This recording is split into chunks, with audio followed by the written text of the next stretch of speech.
ये कहानी है 24 साल की एक जवान लड़के की जो अपनी जिंदगी अपनी मर्जी से जीना चाहता था। उसे ये मौका मिलता तो है लेकिन बहुत ही बुरी सूरत हाल में। अब क्या वो ऐसी जिंदगी जी पाएगा और वो सूरत हाल क्या है जो उसकी रास्ते की रुकावट थी, जानते हैं आज की कहानी में। तो फिल्म की शुरुआत कहानी के हीरो को दिखाने से हुई जिसकी उम्र तकरीबन 24 साल थी। उसका नाम अकीरो था जिसने अभी अपनी एक जॉब शुरू की थी जहाँ आज जॉब पर उसका पहला दिन था। उसने दरअसल एक फिल्म बनाने वाली काफी बड़ी कंपनी में ये जॉब शुरू की थी जिसके लिए वो काफी पुरजोश और खुश नजर आता है। वो जब ऑफिस गया तो सारे ही वर्कर्स यहाँ तक कि उनका बॉस भी उसका काफी अच्छे से वेलकम करते हैं। लेकिन फिर अकीरो की सारी खुशियों पर पानी फिर गया क्योंकि उस बेचारे को लगातार 2 पूरी रातें जाकर काम करना पड़ता है। अब धीरे धीरे अकीरो को समझ आने लगती है कि उसकी कंपनी का माहौल इतना सख्त है कि वो अपने वर्कर्स पर जरा भी रहम नहीं करते बल्कि इनसे जानवरों की तरह काम लेते हैं। अकीरो का बॉस तो इतना बेरहम है कि वो सारा काम अपने वर्कर्स पर डाल देता है, उन्हें कभी भी सुकून से बैठने नहीं देता, हर वक्त बस काम ही काम लेता रहता है। अब जाहिर है इस तरह का माहौल अकीरो को तोड़ देता है। इसी वजह से वो हर दिन यहाँ आने से कतराता है, पर उसमें इतनी हिम्मत नहीं थी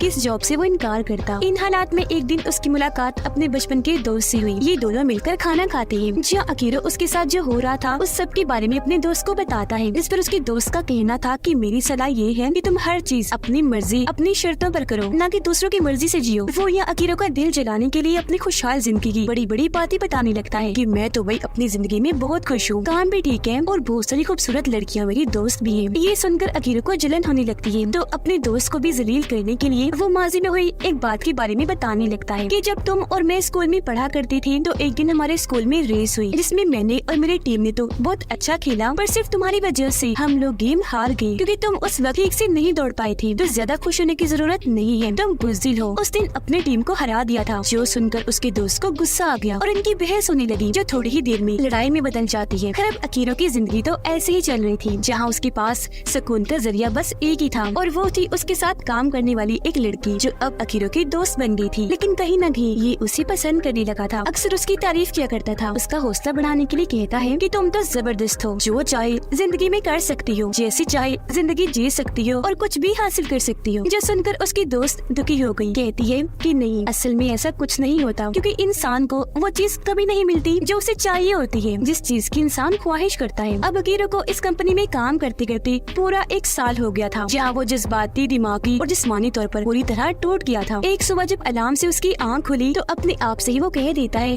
कि सोए रहो अकीरो, काम पर नहीं जाना। लेकिन थोड़ी देर के बाद वो फिर भी आधे मन से जागा और तैयार होकर निकल जाता है। लेकिन जब वो बिल्डिंग से नीचे आया तो अपने सामने का नजारा देखकर उसकी होश उड़ गई। वो देखता है कि उसका पड़ोसी एक आदमी को काटकर बुरी तरह खा रहा था और अजीब जैसे कोई जानवर हो ऐसे गुर्रा रहा है। अकीरो को लगा कि शायद वो किसी मुसीबत में है तो उसकी मदद करने के लिए वो आगे बढ़ा। लेकिन जब उसके पड़ोसी ने पीछे मुड़ के देखा तो वो बहुत डरावना लग रहा था। इंसान तो बिल्कुल नहीं लग रहा था। उसका मुंह और कपड़े खून से भरे हुए थे और आंखें भी अजीब सी थी। इसी के साथ वो मुंह से काले रंग का लिक्विड भी निकालता है। इससे पहले कि अकीरो कुछ समझ पाता वो उसी पर हमला कर देता है। तब जल्दी से वो अपनी जान बचाकर भाग जाता है जहाँ उस आदमी के अलावा और भी कई सारे ऐसे ही लोग आकर उस पर हमला कर देते हैं जिनसे बचकर वो भागने में लगा था। पर यहाँ हमारे हीरो को इन खतरनाक लोगों से ज्यादा अपनी जॉब पर जाने की फिक्र हो रही थी कि कहीं मैं लेट ना हो जाऊं। वो बस इस बात से परेशान था कि इन लोगों को क्या हो गया है। वो बिल्डिंग से जब नीचे सड़क पर आया तो वहाँ का नजारा भी अजीब था क्योंकि ये अजीब लोग सही लोगों पर हमला करके उन्हें मार रही थी। हर तरफ खून खराबा था तो जाहिर है वो यहाँ से भी बचकर नहीं निकल सकता था। इसीलिए बिल्डिंग की छत पर आकर एक जगह खुद को लॉक कर लेता है। ये डरावने लोग अभी भी उसके पीछे पड़े हुए थे लेकिन यहाँ एक ग्रिल वाला बैरियर गेट था जिस वजह से वो लोग अंदर नहीं आ पाते। अब अकीरो छत पर आकर पूरे शहर को तबाह देखता है जहाँ उसे समझने में देर नहीं लगती कि पूरे शहर में ज़ॉम्बी एपोकलिप्स आ गया है। पूरा ही टोक्यो शहर ज़ॉम्बी से तबाह हो रहा है। पर यहाँ तो अकीरो अपने जॉब के माहौल से इस कदर परेशान था कि इन ज़ॉम्बीज के हमले में वो ये सोचकर काफी खुश हो जाता है, ओह वाओ, अब मुझे ऑफिस नहीं जाना पड़ेगा। बिल्कुल जैसे कोई छोटा बच्चा खुश होता है जब उसे स्कूल ना जाना पड़े। अब इस सूरत हाल में अकीरो को अपने दोस्त की फिक्र होने लगी। वो मैसेज करता है पूछने के लिए कि तुम कहाँ हो और ठीक तो हो ना। इस पर वो उसे अपनी लोकेशन सेंड करके यहाँ आने को कहती है। अब जाने से पहले अकीरो अपने पड़ोस के एक कपल के घर जाता है जो टीवी पर ज़ॉम्बीज के हमले की खबरें देखकर काफी परेशान हो रही थी। यह औरत माँ बनने वाली थी लेकिन उनके पास खाने पीने का सामान खत्म हो रहा था। तब अकीरो उनसे वादा करता है कि मैं अपनी दोस्त के घर जा रहा हूँ, पर आते हुए तुम लोगों के लिए खाना जरूर लेकर आऊंगा। थोड़ी ही देर में अकीरो उस घर में पहुँच जाता है जहाँ उसकी दोस्त ने उसे आने को कहा था। वो जब अंदर गया तो घर की हालत भी बहुत खराब थी। वो घबरा गया, डरते डरते अंदर आया जहाँ उसे एक जगह पर अपनी दोस्त मिल जाती है। वो भी काफी घबराई हुई थी। अकीरो को पकड़कर एक तरफ इशारा करके बताती है कि वो अभी भी इधर ही है, उस तरफ। अब अकीरो जब उस तरफ देखता है तो वहाँ उनकी कंपनी का डायरेक्टर था जो भी इस ज़ॉम्बी वायरस का शिकार हो चुका था। इस वजह से बहुत भयानक लग रहा था। उसका मुंह, कपड़े खून और काले लिक्विड से भरे हुए थे। वो आकर अकीरो पे हमला कर देता है, पर वो खुद को बचाने की काफी कोशिश करता है और उसे पकड़ के ही रखता है। लेकिन तभी उसकी दोस्त आकर डायरेक्टर का सर मार कर फोड़ देती है, जिससे वही मारा जाता है और ऐसे उन दोनों की जान बच गई। डायरेक्टर को मारने के बाद वो वहीं गिर गई। तब यहाँ अकीरो को पता चला कि मेरी दोस्त भी ज़ॉम्बी वायरस का शिकार है, क्योंकि डायरेक्टर ने उसे काट लिया था। इसीलिए अब वो भी ज़ॉम्बी बनकर अजीब तरह से उठती है और अकीरो पर हमला कर देती है। तब वो खुद को बड़ी मुश्किल से बचाते हुए उसे पीछे धक्का दे देता है। उसे अपने दोस्त की इस हालत पर बहुत अफसोस हो रहा था, इसीलिए उसे जान से नहीं मारता, बल्कि उसके अंदर अपनी दोस्त के लिए जो प्यार था उसे बताकर यहाँ से चला जाता है। घर वापस आने से पहले वो अपने पड़ोसियों के घर जाता है, पर वहाँ की हालत देखकर उसकी होश उड़ जाती है। उसे समझ लग गई थी कि उनके घर में भी ज़ॉम्बीज़ का हमला हुआ है, क्योंकि हर तरफ खून ही खून बिखरा हुआ था और वहाँ उसे कोई दिखाई भी नहीं देता। इसीलिए वो वापस अपने घर आ जाता है और यहाँ सोचने लगा कि हर कोई ज़ॉम्बीज़ का शिकार होकर खत्म हो रहा है, तो अब मुझे अपनी जिंदगी कैसे जीनी चाहिए। हमेशा से उसकी ख्वाहिश थी कि वो अपनी जिंदगी को अपनी मर्जी, अपनी शर्तों पर जिए। इसीलिए सोचता है कि इससे पहले मैं भी ज़ॉम्बीज़ के हाथों मारा जाऊं, ये बिल्कुल सही वक्त है अपनी हर ख्वाहिश को पूरा करने का, जो हमेशा से मैं चाहता था, यानी अपने घर की साफ सफाई करके घर को अच्छा बनाना, घर के अंदर ही कैंपिंग करना, ढेर सारे शॉपिंग करना और मजे मजे के डिशेस बनाकर खाना वगैरह। इस तरह वो अपने पसंदीदा 10 कामों की लिस्ट बना लेता है और फिर अगले ही दिन से इन कामों को पूरा करने में लग जाता है। ज़ॉम्बी से बचते बचाते अकीरो एक शॉपिंग मॉल में जाता है और अपनी पसंदीदा डिशेस बनाने के लिए वहाँ से जरूरत का खाने पीने का सामान लेता है, जैसे गोश्त, सब्जियां, फल वगैरह, और फिर उसी बिल्डिंग की छत पर कैंपिंग करने लगता है। पर आज जब वो अपनी पहली डिश बनाने लगा तो उसे एहसास हुआ कि कुछ जरूरी चटनियाँ और मसाले तो है नहीं जो मैंने इस डिश में डालने हैं। और क्योंकि वो अपनी किसी भी ख्वाहिश में कोई कमी नहीं छोड़ना चाहता था, इसलिए दोबारा से ज़ॉम्बी से बचते हुए शॉपिंग मॉल में आ जाता है। वो जब शॉपिंग कर रहा था तो एक अनजान शख्स जिसने हेलमेट पहना हुआ था वो अकीरो पर हमला कर देता है। उसने जब हेलमेट उतारा तो पता चला कि अनजान शख्स एक लड़की है जो भी ज़ॉम्बी से बचकर अभी तक रह रही है। इसका नाम शिजुका था। वो अकीरो से बात करने लगी, लेकिन तभी ये देखते हैं कि स्टोर के बाहर एक आदमी पर ज़ॉम्बी ने हमला कर दिया है, जो देखकर अकीरो उसकी मदद करने बाहर गया। इस वजह से 2 ज़ॉम्बीज़ भी स्टोर के अंदर घुस गए। अभी लड़की शिजुका जानती थी कि इनसे कैसे निपटना है। वो एक म्यूजिक बजा देती है जिससे ज़ॉम्बीज़ उसकी तरफ भागने लगी। यहाँ दिखाया गया कि शिजुका बहुत बहादुर है। वो अकेले इनसे लड़ने लगी और बड़ी आसानी से एक हथियार की मदद से ज़ॉम्बीज़ को ठिकाने लगाती है। इस वजह से अकीरो काफी खुश हो गया। यहाँ उसे इस बात का एहसास हुआ कि ये ज़ॉम्बीज़ आवाज की तरफ खींचे चले आते हैं, जिसके बाद शिजुका यहाँ से जाने लगी। बाहर आकर अकीरो उससे बात करने लगा, कहता है कि हमें साथ रहना चाहिए, जिस पर वो साफ साफ मना कर देती है कि नहीं, मुझे जिंदा रहना है। इस सूरत हाल में खुद को कैसे भी करके बचाना है, पर तुम जैसे बेवकूफ इंसान को साथ रखकर मैं कोई खतरा मोल नहीं ले सकती जो किसी की जान बचाने के लिए अपनी और दूसरों की जान को भी खतरे में डाल दी। इसके बाद अकीरो घर आ गया, जहाँ उसे अचानक अपने उसी दोस्त का ख्याल आया जिसके साथ अकीरो की बहस हो गई थी। ये फौरन उसे कॉल करता है। तब पता चला कि अकीरो का वो दोस्त भी एक बिल्डिंग में फंसा हुआ है। वो जिस कमरे में कैद है उसके बाहर बहुत सारे ज़ॉम्बीज़ मौजूद हैं, जिसके कभी भी बाहर निकलने पर उसे मार देंगे, क्योंकि वो उसका ही इंतजार कर रही है। उसका दोस्त बहुत ज्यादा डरा हुआ था। वो अकीरो को बताता है कि मैं ज्यादा देर तक जिंदा नहीं रह पाऊंगा। इस पर अकीरो उसे तसल्ली देता है कि मैं आऊंगा तुम्हें बचाने। तब उसका दोस्त मना कर देता है कि तुम अपनी जान को खतरे में मत डालो, क्योंकि जिस तरह की सूरत हाल है किसी के लिए भी ठीक नहीं। लेकिन फिर भी अकीरो अपने कॉलेज का बेसबॉल वाला यूनिफॉर्म पहनकर बड़े हौसले से टोक्यो की खतरनाक सड़कों पर निकल जाता है। जब भी उस बिल्डिंग के बाहर पहुंचा तो ज़ॉम्बीज़ का ध्यान भटकाने के लिए ये म्यूजिक लगा देता है। जैसे ही सारे ज़ॉम्बीज़ म्यूजिक में उलझे, ये जल्दी से बिल्डिंग के अंदर आ गया और अपने दोस्त को बचा लेता है।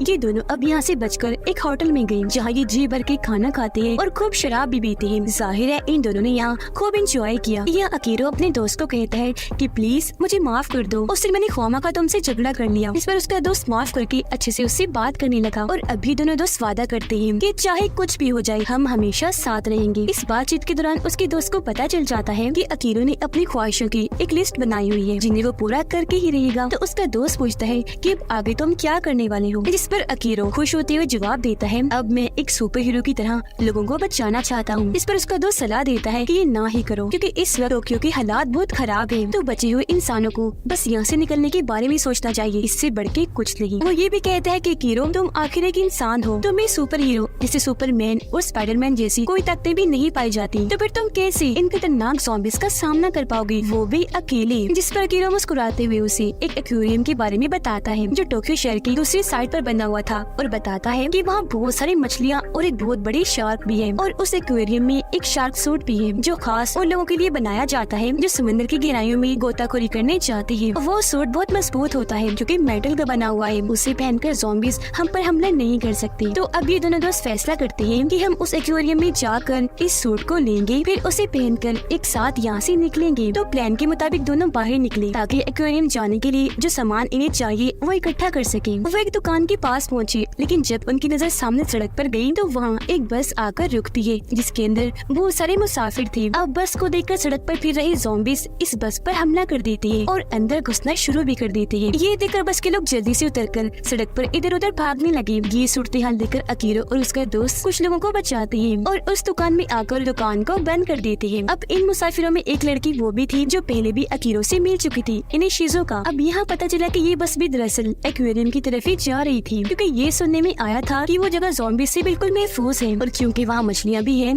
तो खाने पीने का सारा इंतजाम भी मौजूद है। अब ये लोग जब दुकान पर इंतजार कर रहे थे तो हम नोटिस कर लेते हैं कि इन मुसाफिरों में से एक के हाथ पर ज़ॉम्बी ने काटा हुआ है, जिसका मतलब कि वो भी इस वायरस का शिकार हो चुका है। पर इस बात से सभी अनजान थे जो दुकान पर इधर उधर जा रहे थे, जिस बीच वो आदमी ज़ॉम्बी बन जाता है और इन सभी पर हमला कर देता है। वो दो लड़कियों को आकर पकड़ लेता है और बुरी तरह उन्हें काट कर खा जाता है, जो देखकर अकीरो और उसका दोस्त शटर खोलकर यहाँ से भागने ही लगी थी कि तभी वो देखते हैं कि वो आदमी और दोनों लड़कियाँ जब ज़ॉम्बीज़ बन गई हैं, उन्होंने शिजुका को चारों तरफ से घेरा हुआ है, जो देखकर अकीरो वहाँ पटाखे फोड़ता है, जिन्हें देखकर ज़ॉम्बीज़ डर गए और वहाँ से भाग जाते हैं। जिस चीज का फायदा उठाकर ये तीनों शटर खोलकर यहाँ से बाहर भाग आते हैं। बाहर इन्हें एक आरवी वैन मिलती है जिसके अंदर ये लोग जल्दी से बैठकर यहाँ से आगे बढ़ गए। ये लोग फैसला करते हैं कि अब हम तीनों साथ रहेंगे। इसके लिए पहले तो शिजुका नहीं मानती, लेकिन अकीरो उसे राजी कर ही देता है। ये लोग फैसला करते हैं कि हम कैसे भी करके एक्वेरियम तक पहुँच कर ही रहेंगे। या अकीरो शिजुका को भी अपने सपने के बारे में बताता है कि मैं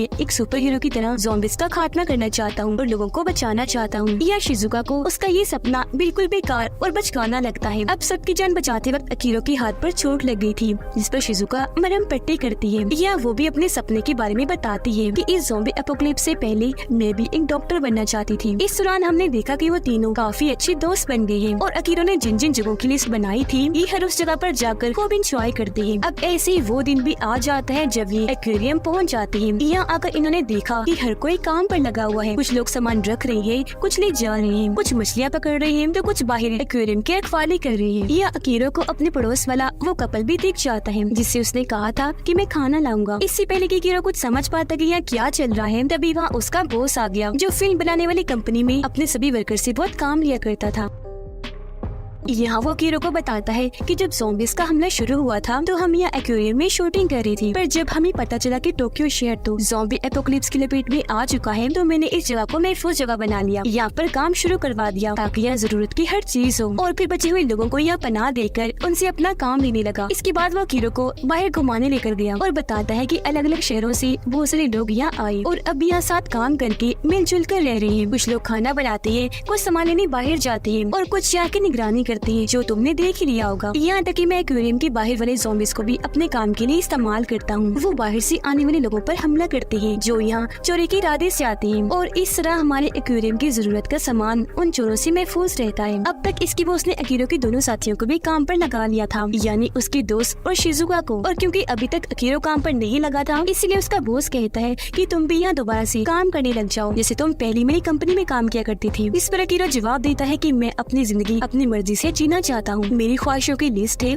जिन्हें मैं पूरा करके ही रहूंगा। ये सुनकर उसका बॉस उसका मजाक बनाता है कि बाहर रहना तुम जैसे कमजोर और बुजुर्ग लोगों के लिए खतरा है, जबकि एक्वेरियम के अंदर तुम और तुम्हारे दोस्त महफूज रहेंगे। जो सुनकर अकीरो यहाँ ना चाहते हुए भी मान जाता है। वो बेचारा ये सोच रहा था कि एक बार फिर मैं उस जिंदगी में आ गया हूँ जहाँ हम वर्कर से जानवरों की तरह काम लेकर बहुत बुरा बर्ताव किया जाता था। जाहिर है यहाँ भी इनके साथ वही सलूक किया जा रहा था। उनका बॉस और उसके साथी अच्छे अच्छे खाने खाते थे, जबकि बेचारे वर्कर्स को बामुश्किल 2 वक्त की रोटी नसीब होती थी और ढेर सारा इनसे काम लिया जा रहा था। जाहिर सी बात है, ऐसी माहौल में रहना उनके लिए बहुत मुश्किल था। इसीलिए उसके दोनों साथी यहाँ से भागने का प्लान बनाते हैं और अकीरो को भी इसके लिए मनाने लगी, पर वो इसके लिए मना कर देता है क्योंकि वो अपने दोस्तों की जिंदगी को मुश्किल में नहीं डाल सकता था। बेशक उन्हें यहाँ बहुत सारा काम करना पड़ रहा था, उनके साथ बुरा बर्ताव किया जा रहा था, पर इस बात में कोई शक नहीं कि ये जगह महफूज थी। जिस पर शिजुका उसे उसकी ख्वाहिशों वाली लिस्ट दिखाती है और उसे याद करवाने लगी कि तुम खुद में ही एक हीरो हो। ये एक्वेरियम आज महफूज है, कल यहाँ पर क्या हो कोई नहीं जानता, इसलिए तुम्हें अपने ऊपर भरोसा करना चाहिए और अपने अंदर के हीरो को पहचानना चाहिए। यह दोबारा से उसका बॉस अकीरो को यहाँ रुकने के लिए मनाने लगा, पर इस बार वो साफ साफ मना कर देता है क्योंकि शिजुका की बातें उस पर असर कर गई थी। वो फैसला कर चुका था कि मैं अपने दोस्तों के साथ बाहर जाऊंगा और अपनी ख्वाहिशों वाली लिस्ट को पूरा करूंगा। बाहर हम देखते हैं कि एक ज़ॉम्बी ड्राइवर पर हमला करके उसे बाहर फेंक के मारता है और कुछ सामान वाले ट्रक पर सवार होकर एक्वेरियम के अंदर आ जाता है। ये ज़ॉम्बी अंदर आकर एक गार्ड पर हमला करके उसे काट लेता है और ऐसे वो भी इस वायरस का शिकार हो गया और बाकियों को काटने लगा, जिससे देखते ही देखते इस एक्वेरियम में सभी ज़ॉम्बीज बनने लगते हैं और वहाँ तबाही मचा देते हैं क्योंकि वो पूरे एक्वेरियम में फैल चुके थे। अब इन हालात में उनका खुद गर्ज बॉस अपने ही साथियों को ज़ॉम्बीज के सामने फेंक कर अपनी जान बचाने के लिए वहाँ से बाहर भाग गया, जबकि अकीरो अपने दोनों साथियों के साथ मिलकर उन ज़ॉम्बी से लड़ने लगा और लोगों की जान बचाकर एक महफूज जगह पर ले आता है जो एक कमरा था और यहाँ का दरवाजा बंद कर दिया जाता है। अब इनको लग रहा था कि हम यहाँ महफूज हैं, पर हालात तो तब खराब हुए जब ये ज़ॉम्बी वायरस एक्वेरियम के शार्क में भी फैल गया। वो भी बदलकर ज़ॉम्बी मॉन्स्टर बन गई, एकदम से बाहर आके गिरती है। अब इन लोगों को लग रहा था कि वो जमीन पर है तो हमारा कुछ बिगाड़ नहीं पाएगी, लेकिन तभी अचानक उसके नीचे वाले हिस्से से उन सभी लोगों के पैर निकलने लगे जिन्हें इस शार्क ने खाया था। इसलिए वो चलना शुरू कर देती है और इन लोगों पर उसने भारी हमला कर दिया था, पर क्योंकि वो आहिस्ता चल रही थी तो इसलिए वापस उसी कमरे में आ गई। पर क्योंकि शार्क का ऐसे खुले में घूमना बहुत बड़ा खतरा था, इसलिए अकीरो वो शार्क वाला सूट पहनकर बाहर आता है और एक एक करके लोगों को बचाने लगता है। यहाँ बहुत सारे ज़ॉम्बीज ने एक साथ उस पर हमला भी किया, लेकिन सूट की वजह से उसे कुछ नहीं हुआ। अब ये लोग आवाज पैदा करके बहुत सारे ज़ॉम्बीज को तो ठिकाने लगा देते हैं, लेकिन शार्क पर इस आवाज का कुछ नहीं हुआ, वो नहीं मरी, अभी भी जिंदा थी। इसलिए शिजुका को एक आइडिया आया, वो बहुत सारी पावर बैटरीज लेकर उन्हें एक साथ जोड़ने लगी और अपने दोनों दोस्तों को अपना प्लान बताती है कि हम इन बैटरीज की मदद से बहुत सारा करंट पैदा करेंगे जिसकी मदद से शार्क को मारा जा सकता है। जिसके बाद शार्क अकीरो पर हमला कर देती है क्योंकि लोगों को बचाते बचाते वो बाहर गिर गया था जहाँ शार्क उसके बहुत करीब आ गई थी। तो अब यहाँ वो उठा और शार्क से लड़ने लगा था। यहाँ उसका दोस्त अकीरो की जान बचाने और शार्क का खात्मा करने के लिए अकीरो की तरफ वो बैटरीज फेंकता है। अकीरो जल्दी से करंट वाली बैटरीज पकड़ के शार्क की नाक पर मुक्का मारता है क्योंकि वो जगह नाजुक होती है। फिर उसने बैटरीज को शार्क के मुंह में फेंक दिया, जिससे वहाँ बहुत बड़ा धमाका हो जाता है और शार्क की वहीं पर मौत हो जाती है। फिर अब जब ये सारे लोग बाहर आए तो इन्हें वो बॉस मिल गया जिसे सिर्फ अपनी ही जान की परवाह थी। वो इनसे कहता है कि चलो आओ अंदर दोबारा से काम पर लगो क्योंकि बाहर की दुनिया इससे भी खतरनाक है। पर उसके वर्कर्स को तो पहले ही उस पर गुस्सा था, इसलिए वो उसे डरपोक और बुज़दिल कहकर पुकारते हैं और काफी बुरा भला भी कहते हैं। फिर सब मिलकर कहने लगी कि आज से हमारा लीडर हमारा हीरो अकीरो है क्योंकि इसने अपने जान पर खेलकर हम सबकी जान बचाई। इसके बाद अकीरो और उसके साथी सभी वर्कर्स को बहुत सारा खाना और जरूरत का सामान देते हुए आखिरी अलविदा कहते हैं और ये सारे ही लोग फैसला करते हैं कि अकीरो की तरह हम भी अपने अपने सपनों को पूरा करेंगे। अब ये तीनों दोस्त भी अपने अपने सपने एक कागज पर लिखते हैं जिन्हें वो पूरा करके ही रहेंगे। यह शिजुका लिखती है कि मैं डॉक्टर बनूंगी, जबकि उसका दोस्त एक प्लेयर, और यह अकीरो अपना ये सपना लिखता है कि मैं सुपर हीरो बनकर लोगों की हिफाजत करूंगा। जिसके बाद ये तीनों दोस्त उसी आरवी वैन में बैठकर यहाँ से निकल गए क्योंकि इन्होंने फैसला किया था कि अपनी सभी ख्वाहिशों को पूरा करते करते ये पूरे मुल्क की सैर भी करेंगे क्योंकि ये भी तीनों की ख्वाहिशों में से एक ख्वाहिश थी जहाँ इन्हें बहुत सारे एडवेंचर्स का सामना हो सकता है क्योंकि सपने इनके बहुत बड़े हैं जिन्हें पूरा करने के लिए इन्हें मौत के बीच से होकर गुजरना पड़ेगा, यानी इन खूंखार ज़ॉम्बीज से। और इसी के साथ इस फिल्म की कहानी यहीं पर खत्म हो जाती है।